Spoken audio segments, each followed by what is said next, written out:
Тапшыруыбызның җәйге чыгарылышларында без сезне авыл районнарда узган халкыбызның милли бәйрәме Сабан туй күренешләре белән таныштырып бардык. Милли еланыбызның да бит нинди генә юк хәзер. Театраль Сабан туй дисеңме, яшьләр өчен яңа Сабан туй булсынмы, ә күптән түгел данлы Арча якларында беренче тапкыр әдәби Сабан туй узды. Көрәшне дә бия белән түгел, сүз белән алышканнар. Матур бәйрәмнең гүзәл мизгелләре хәбәрчебез Ләлә Зәйнуллина әзерләгән видеоязмада. Татар дөньясына бик күп талантлар биргән Арчада беренче тапкыр әдәби Сабан туйы узды. Тантанага республика районнарыннан, күрше республикалардан, Россия төбәкләреннән китап укырга яратучылар җыелды. Алар татар интернетын үстерү фонды оештырган әдәби марафоннарда җиңеп финалга узучылар. Бик зур әдәби Сабан туйының Арчада үтүе белән горурланам. Раил Гатауллинның барлык проектлары шушында тупланган. Анда катнашучылар, җиңүчеләр, бу гомумән Татарстан буенча гына проект түгел, бөтен Россия буенча һәм чит илләрдән дә катнаштылар. Арчалар кунакларны бик җылы каршы алды. Аларны район башлыгы Илшат Нуриев озатып йөрде. Татар, рус, крәшен, мари халыклары йортларына алып кирде. Быел Татарстанда игълан ителгән Туган телләр һәм халыклар бердәмлеге елы уңаеннан әлеге чара аеруча әһәмиятле. Безнең татар халкында китапсыз үй, дәрәҗәсез бүлмә дигән мәкаль бар. Чыннан да, китап укымаган кешенең күңеле дәрәҗәсез бүлмә кебек караңгы булыр. Китапларны яратмаучының күңеле күбрәк укыга сакланыр, ачылыр, дөньяга карашы киңәер. Бүгенге бу әдәби марафонның мондый форматта узуы да очраклы түгелдер. Чөнки Арча үзенең милли яклы матур як. Şu maрафонда унар, yüzler bin kişi katlaşan diye söyleyeyim. Çünkü ben o jurnallarını okudum, milyon Tatar diyen jurnalda, Rusya'mızın şiit tövrene kadar var bitken o jurnal. Big zor işli sizge de big uğuşlar dilerim. Әдәби марафонның махсус гимны астында әдәби Сабан туйының байрагын күтәрделәр.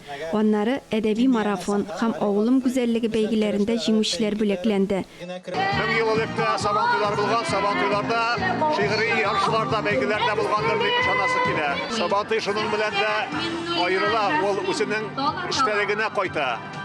Саба районы әдәби марафонда беренче урынга лаек булды. Biz Saba'dan şuşunday zor, matur kitap süyüşçüler kolektifi белән килдек. Biz bu marafonda җиңәбез дип башладык. Аллага шөкер, җиңдек. Чөнки безнең шушындай kitap süyüşче матур коллективыбыз бар артта. Инде Алла бирсә, алдагы елларда да без кубокны бирмәбез дип ышандырабыз. Чөнки Саба халкы ул укыган, укый һәм укыячак. Бүләкләү тантанасы башкалабыздан килгән җырчыларның чыгышлары белән үрелеп барды. Шигърият сөючеләрне тәбрикләргә танылган җырчылар килгән иде. Әдәби Сабан туйының төп бәйгесе әдәби көрәш башланып китте. Сайлап алынган финалистлар Сабан туй мәйданында үз осталыкларын күрсәтте. Җир йөзендә телләр бик күп. Борынгы бар, яңасы. Татар теле газиз миңа. Мин бит татар баласы. Әдәби марафонда минем 3нче тапкыр катнашуым, Сәламәт иртә проектында мин 1нче тапкыр. Менә Сәламәт иртә катнашып китүендә бик очраклы гына булды. Шулай 21 көн дәвамында һәр иртә белән чаптык. Бу марафон миңа бик ошады, чөнки сәламәт яшәү рәвеше безнең хәзер булырга тиеш. Сабан туйы булгач монда шигырь укып, җырлап кына калмадылар.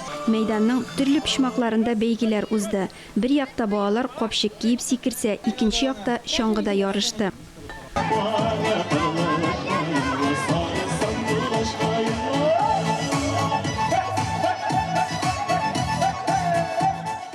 Раил Гатауллинның беренче менә шушы оештырган марафоннары Татарстан китап нәшрияты белән уртак оештырылган иде.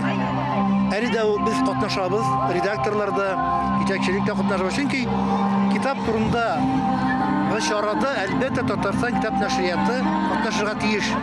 Менә шулай килеп чыкты ул баштан ук. Хәзер инде әлбәттә аның киңәйде, масштабы киңәйде, марафон дөньяга таралды, канатын җәйде. Мәгънәсе зурайды, халкы артты.